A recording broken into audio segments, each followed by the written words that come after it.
Our next speaker is Threesa Sadler. She is the Executive Director of the Raffa Clinic, a pregnancy center in Greenville, east of Dallas, that serves families in 20 counties in Northeast Texas. Please join me in welcoming Threesa.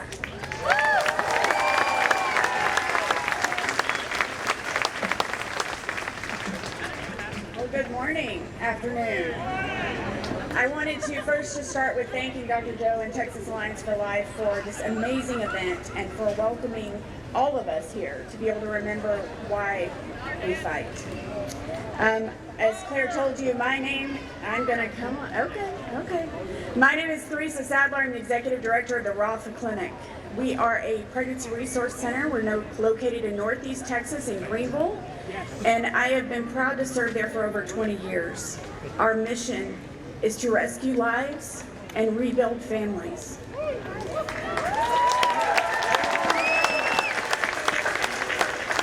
So I came here today to share with you my story. My story is that I am one of the millions of women in our country who believe the lie that abortion was the right answer for me. In 1995, I found myself in college. I was a freshman and discovered I was pregnant. I went to Planned Parenthood because that's what was close to my campus. I believed wrongly that they would help me figure out the best thing to do. And instead of help that day, what I received was an appointment card to come back in 2 weeks for my abortion procedure.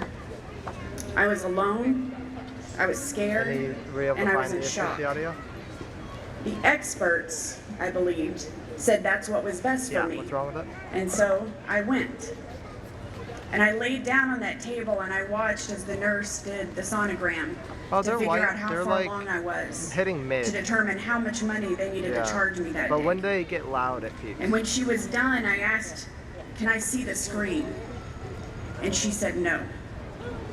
She turned that screen away from me and she got up and left the room to go get that abortionist. And when she left, I got up and I walked over to that screen and I looked at it.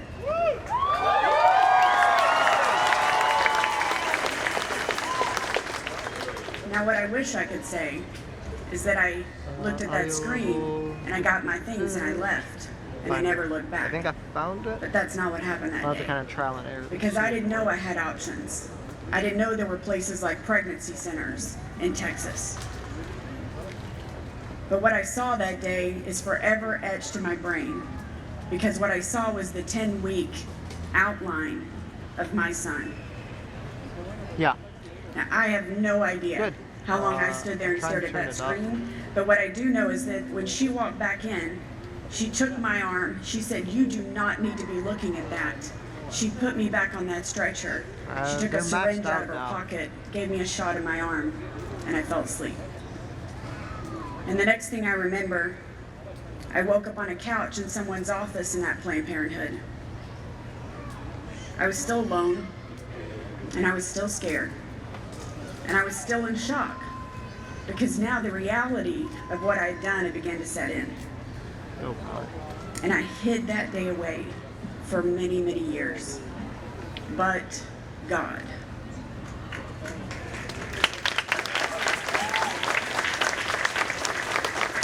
Because now I stand here before you, because my God has forgiven me, my God has redeemed me, my God has restored me, and my God has now called me to work in this work that we do. I can't find it.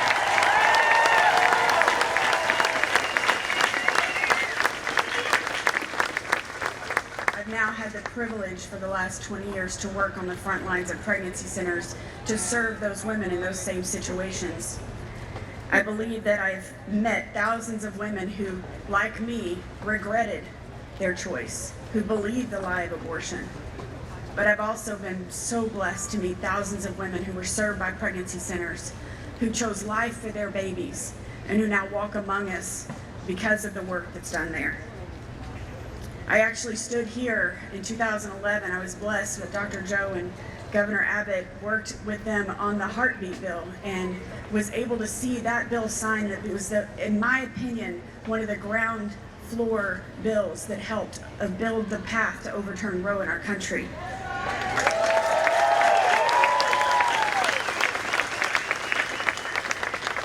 So we all know that Roe path was hard, right? The road was very long, and we now celebrate, as Governor Abbott said, we live in a post-Roe Texas. Amen? But ladies and gentlemen, we cannot sit on our laurels too long, because the work is not over. For pregnancy centers like where I serve, our work has changed since Roe was overturned. We've all had to work to pivot and adapt to this rapidly changing climate in Texas. The work of pregnancy centers is still to speak truth and love to the women who walk through our doors every single day. We still provide them with the free medical services and sonograms to help them see that child for the living, loving being that it is. For some centers like Raffa, and we, I'm proud to say, are a member of the Alternative to Abortion program, where I serve, we work to assist her, the mother, and the baby's father to overcome the obstacles that may point them toward abortion. For us, it means prayer, it means discipleship for those who want it. But for those who need more, we go beyond that. We provide fiscal assistance. That means we pay rent. It means we pay utility bills. It means that we get cars fixed if that's what it needs. We will serve them. So whatever is pointing them toward abortion, ladies and gentlemen, that is our work. We must overcome those obstacles. For us, it means GED classes and ESL classes. And it means physical assistance like diapers and formula when needs need to be met. I'm just gonna take this headset, then I'll be able But to I hear want you. to tell you too that our landscape is changing. Yeah, thank you. Because Have Casey now run me one. we have to reach that same college student before she opens up her phone to search how does she get the abortion pill online. Before she searches online to try to figure out how do I travel to another state to get the abortion that I need. That's the work that we serve in now. Those are the challenges that we see. And now I don't compete with the Planned Parenthood down the road. I compete with this. Right? This is where I am fighting. I fight Google. That's the challenge that we serve, that we fight in. And our fight is changing because, and I want to say to you that on behalf of the pregnancy centers, and I know there are a lot of you standing in this crowd today, and I hope I speak well for you, that we are still steadfast. And we will still remain steady in this fight.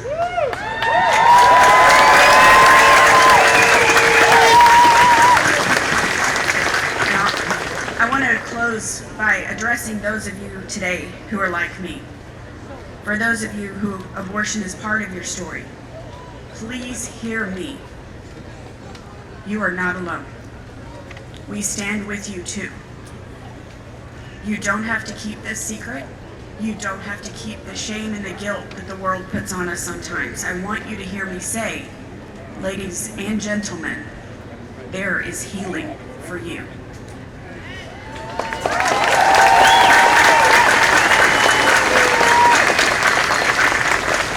So I don't want to leave without giving you a resource to reach out. This is not my organization, it is just one that I trust.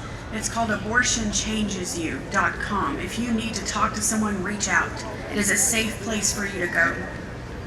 Because we will work best to make abortion unthinkable in our generation when we work from a place of healing, not from hiding.